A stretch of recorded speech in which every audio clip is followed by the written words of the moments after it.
नमस्कार दोस्तों, मेरा नाम है सुखदेव और आप मेरा चैनल देख रहे हैं जॉब तक। दोस्तों, आज मैं बात करने वाला हूं सेल भिलाई स्टील प्लांट के द्वारा जो वैकेंसी जारी किया गया उसके बारे में। बम्पर वैकेंसी निकाली है और इसमें जो रिक्वायरमेंट में आपका जो रहने वाली है, इसमें आपका परमानेंट बेसिस जॉब रहने वाली है। सैलरी की बात करें तो अच्छी आपको सैलरी मिलेगी। 26,660 रुपये स्टार्टिंग है, 38,990 रुपये आपका रहने वाली है। पोस्ट के अकॉर्डिंग आपका जो है सैलरी इसमें रहने वाली है। टोटल जिसमें पोस्ट रहेगी 250 प्लस पोस्ट हैं।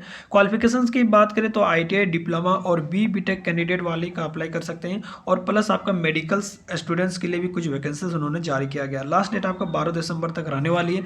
वीडियो को एंड तक जरूर देखिए, ऑफिशियल नोटिफिकेशन के साथ पूरे details step by step video के माध्यम से बताने वाला हूं। तो वीडियो के एंड तक जरूर देखिए, वीडियो को लाइक करें, अपने दोस्तों में शेयर करें, चैनल को सब्सक्राइब करके बेल आइकन को भी प्रेस कर ले। तो चलिए वीडियो को शुरू करते हैं। तो जैसे कि दोस्तों आप यहाँ पर देख सकते हो, ये इसकी ऑफिशियल नोटिफिकेशन है। इसका जो नोटिफिकेशन जारी किया गया था आपका 7 नवंबर को जारी किया गया। आप यहाँ पर देख सकते हो, on opportunity an opportunity to join Bhilai steel plant Chandrapura ferro alloy plant CFP Salem steel plant SSP SAIL requirement notification for various post. और यहाँ पर जो सेल की बहुत तरह की ब्रांचेज है, बहुत ब्रांचेज है। और यहाँ पर जो इसका जो सेल जो है भारत की एक महारत्न कंपनी है। और सेल के सबसे बड़ी ब्रांचेज में की बात करें तो स्टील प्लांट बोकारो झारखंड में है, और इसका अभी राउरकेला में भी प्लांट है, और इसका भिलाई में भी है, महाराष्ट्र में भी है। तो इस तरह से अभी जो वैकेंसी निकाली है सेल का जो ब्रांचेज है, ये आपका भिलाई स्टील प्लांट से वैकेंसी जारी किया गया है। चलिए एक एक पोस्ट के बारे में आपको डिटेल्स बात करते हैं। पहली जो पोस्ट है आपका है वो आपका सीनियर कंसल्टेंट की वैकेंसीज है। इसमें दो तरह की पोस्ट है, आपका सीनियर कंसल्टेंट कार्डियोलॉजी के लिए और दूसरा सीनियर कंसल्टेंट न्यूरोलॉजी के लिए, जिसके लिए एक एक पोस्ट है। और उसके लिए एज लिमिट रखा गया 18 से 44 ईयर तक।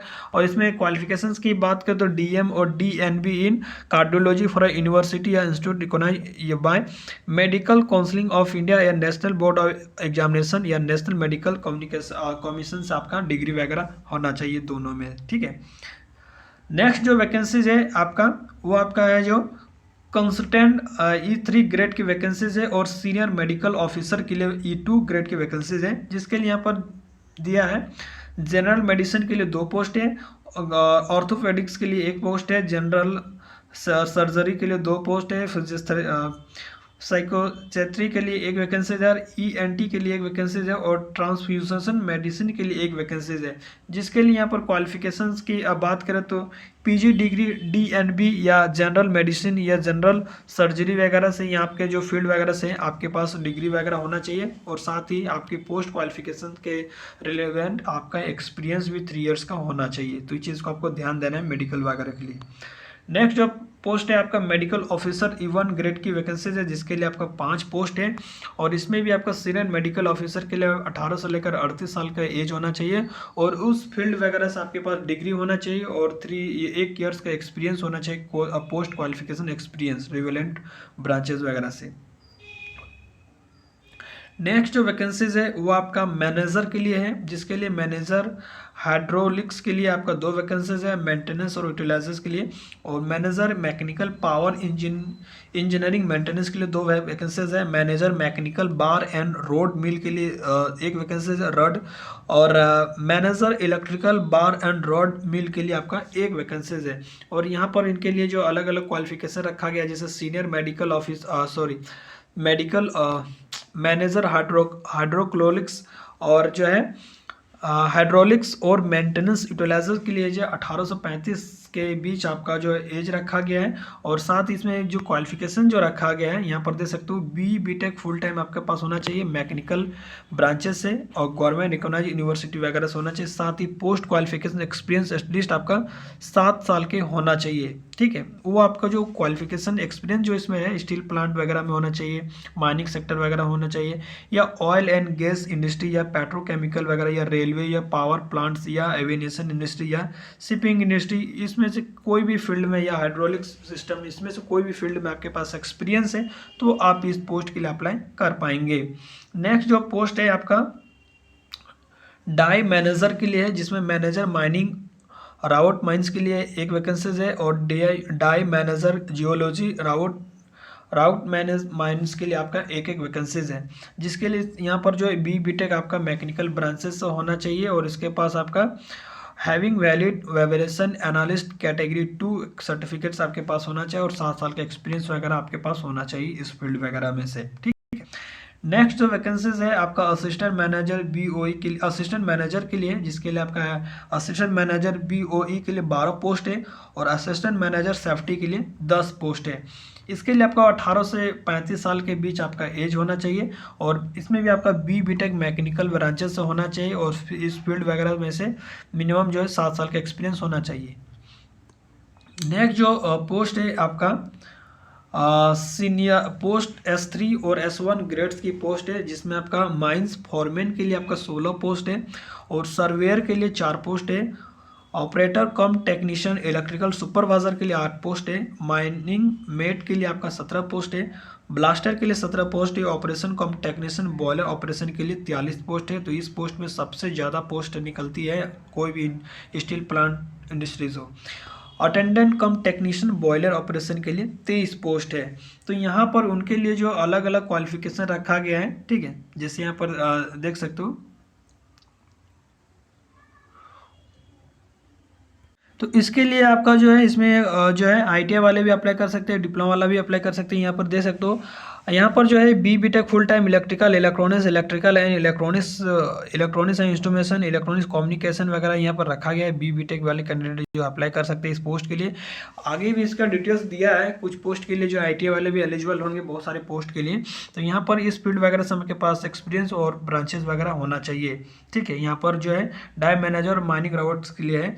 बाकी इनके जो पोस्ट जो दिया है इनके लिए, जैसे यहाँ पर दे सकते हो, ये सब के लिए, ठीक है, माइनिंग ब्लास्टर ऑपरेशन कम अटेंडेंस के लिए और जो है अटेंडेंट के लिए, इसके लिए ITI की क्वालिफिकेशन रखा गया है, मैं आपको आगे बताऊंगा, ठीक है। यहाँ पर जो इनका जो है अलग क्वालिफिकेशन रखा गया है सुपरवाइजर और मैनेजर के लिए, ठीक है। तो ये आपको नहीं देखना है, इसके लिए जो अलग से आपको क्वालिफिकेशन क्राइटेरिया आपको नीचे दिया गया है, तो इस चीज़ को आपको कन्फ्यूज नहीं होना है, ठीक है। उसके बाद जो वैकेंसीज है यहाँ पर मेटलर्जी के लिए 9 पोस्ट है।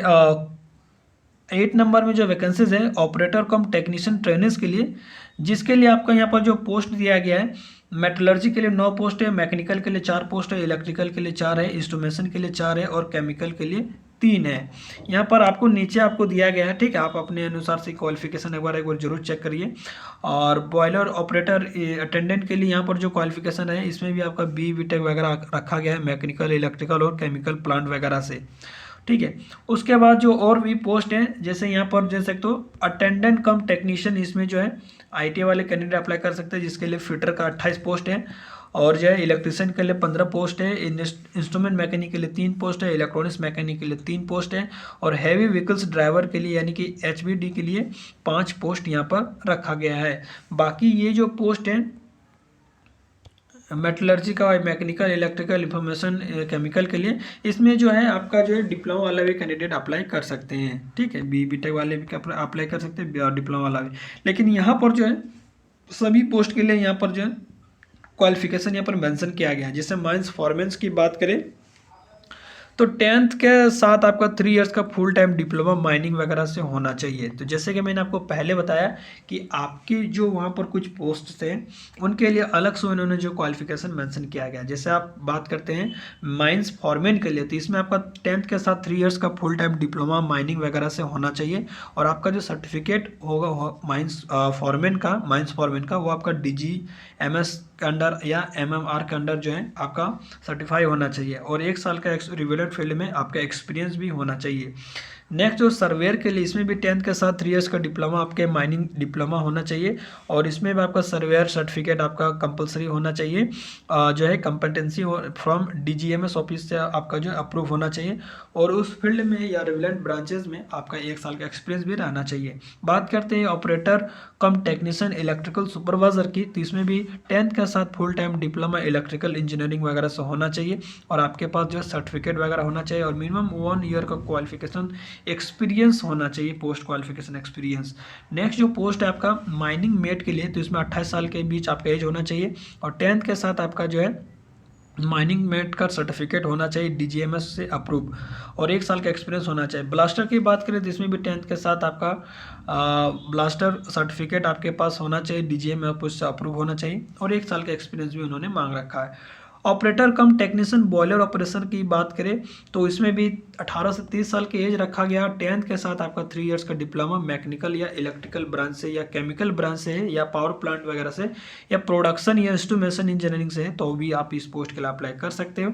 लेकिन फर्स्ट क्लास बॉयलर अटेंडेंट का सर्टिफिकेट आपके पास होना चाहिए। उसके बाद अटेंडेंट कम टेक्नीशियन बॉयलर ऑपरेशंस की बात करें तो इसमें भी आपका 10th के साथ आपका जो है ITI होना चाहिए फ्रॉम रिकॉग्नाइज यूनिवर्सिटी या उस स्टेट से होना चाहिए और second class boiler attendant certificate आपके पास होना चाहिए।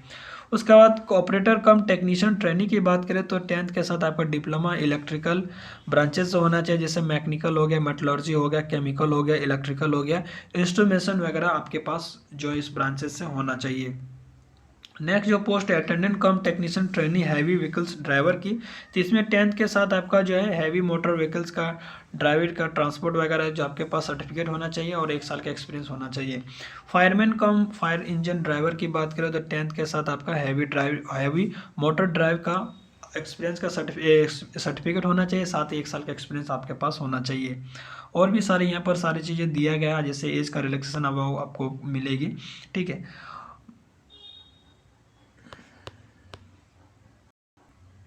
उसके बाद यहाँ को कुछ पोस्ट है फायरमैन के लिए, जिसमें आपका 8 पोस्ट दिया गया है और यहाँ पर जो है सभी के लिए क्वालिफिकेशन जो अलग अलग दिया गया है। जैसे कंसल्ट कैटेगरी की बात करें तो इस तरह से क्वालिफिकेशन वगैरह दिया है, जो मैंने आपको पहले बता दिया है, ठीक है।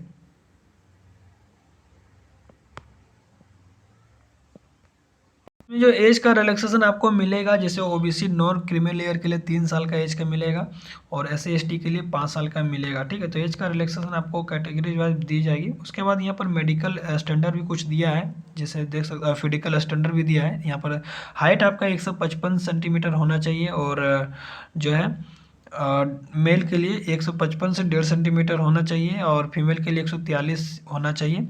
और जो है ग्रेड S1 और ग्रेड सभी के लिए जो हाइट वगैरह अलग अलग रखा गया है। जैसे ग्रेड 1 S1 से लेकर S3 के अगर पोस्ट के लिए अप्लाई करेंगे तो आपका मेल के लिए 155 सेंटीमीटर होना चाहिए और फीमेल के लिए 143 होना चाहिए। और इसमें जो है वेट आपका 45 किलो होना चाहिए मेल के लिए और फीमेल के लिए जो है 35 किलो वेट होना चाहिए। चेस्ट वगैरह मेल के लिए जो है 72 से 75 सेंटीमीटर होना चाहिए और फीमेल के लिए जो 75 से 79 सेंटीमीटर होना चाहिए। इस तरह से उन्होंने जो है और विजुअल पैरामीटर्स भी दिया गया है, जैसे आई जो डिस्टेंट विजन आपका 6/9 होना चाहिए। इस तरह से जो मेडिकल स्टैंडर्ड भी यहाँ पर जो उन्होंने मेंशन कर दिया गया है। बात करते हैं इसकी सैलरी और अदर बेनिफिट्स के बारे में, तो कंसल्टेंट के लिए आपका 90,000 से सैलरी स्टार्ट होगा और कंसल्टेंट मैनेजर के लिए भी आपका 80,000 से स्टार्टिंग होगा और मेडिकल ऑफिसर और डिप्टी मैनेजर के लिए आपका 70,000 से स्टार्टिंग होगा और मेडिकल ऑफिसर और असिस्टेंट मैनेजर के लिए जो फर्स्ट ईयर आपका 50,000 रहेगा। इस तरह से इन्होंने सैलरी सभी पोस्ट के लिए अलग अलग दे रखा है। जैसे माइंस फॉरमैन और सुपरवाइज सर्वेयर ऑपरेशन यानी कि ITI वगैरह की सैलरी की बात करें तो यहाँ पर जो डिप्लोमा वाला की तो यहाँ पर जो है 26,600 से लेकर 38,920 रुपये रहने वाली है और ITI वाला का जो सैलरी रहेगा 25,070 रुपये से लेकर 35,070 रुपये रहेगा और हर साल आपका 3% के अनुसार से इंक्रीमेंट आपका सैलरी जो इंक्रीज वगैरह आपका होने वाली है। बात करते हैं सिलेक्शन प्रोसेस के बारे में, तो सभी के लिए सिलेक्शन प्रोसेस अलग अलग रखा गया है, ठीक है। तो एक बार यहाँ पर देख लीजिएगा, ठीक है। सभी का सबसे पहले ऑनलाइन रिटन एग्जाम होगा, रिटन एग्जाम पास करेंगे तो फिर आपका स्किल टेस्ट या ट्रेड टेस्ट होने वाली है। अप्लाई करने का जो इसका जो फॉर्म अप्लाई करने का जो फ़ी रखा गया है यहाँ पर जो है 700 रुपये रखा गया है जनरल OBC और EWS के लिए। और जो है कैटेगरी वाइज उन्होंने जो है पोस्ट वाइज उन्होंने सैलरी जो है स्टाफ जो है एप्लीकेशन फ़ी रखा गया है। जैसे E1 और इसके और अदर भी पोस्ट है उसके लिए 700 रहेगा और S3 पोस्ट के लिए अप्लाई करेंगे तो 500 रहेगा और S1 के लिए पोस्ट आप अप्लाई करेंगे तो 300 लगेगा। बाकी सभी के लिए SC/ST कैटेगरीज के अनुसार से इन्होंने जो सैलरी जो है एप्लीकेशन फ़ी अलग अलग रखा गया है, ठीक है। अप्लाई जो इनकी ऑफिशियल जो वेबसाइट है यहाँ पर दे सकते हो, यही वेबसाइट पर आपको विजिट करना है, ठीक है। www.cellcares.com, ठीक है, cellcares.com इनकी ऑफिशियल वेबसाइट है, वहाँ पर जाके आपको विजिट करना है कैरियर सेक्शन में और अपना जो फॉर्म को अप्लाई कर सकेंगे। कब से स्टार्टिंग होगा यहाँ पर आप देख सकते हो, ठीक है। दिखा देता हूँ, रुकिए। इसका जो फॉर्म स्टार्ट होगा वो आपका होगा 26 नवंबर से और लास्ट डेट इसका फॉर्म भरने का वो आपका 17 जो है दिसंबर तक आप इसका जो फॉर्म भर सकते हो। ठीक है, तो इस चीज़ का यहाँ पर ध्यान देना है। अभी आपका स्टार्ट नहीं हुआ, 26 नवंबर से स्टार्ट होगा, 17 दिसंबर तक आप इसका जो फॉर्म भर सकते हो। वीडियो काफ़ी लंबा हो गया, इसलिए मैं आपको आगे की जानकारी आप कमेंट्स के माध्यम से पूछ सकते हो। मैं आशा करता हूँ ये वीडियो आपको अगर हेल्पफुल लगी हो तो प्लीज़ वीडियो को लाइक करें, अपने दोस्तों में शेयर करें, चैनल को सब्सक्राइब करके बेल आइकन को भी प्रेस कर लें। चलिए मिलता है अगले वीडियो में, तब तक के लिए जय हिंद, वंदे मातरम।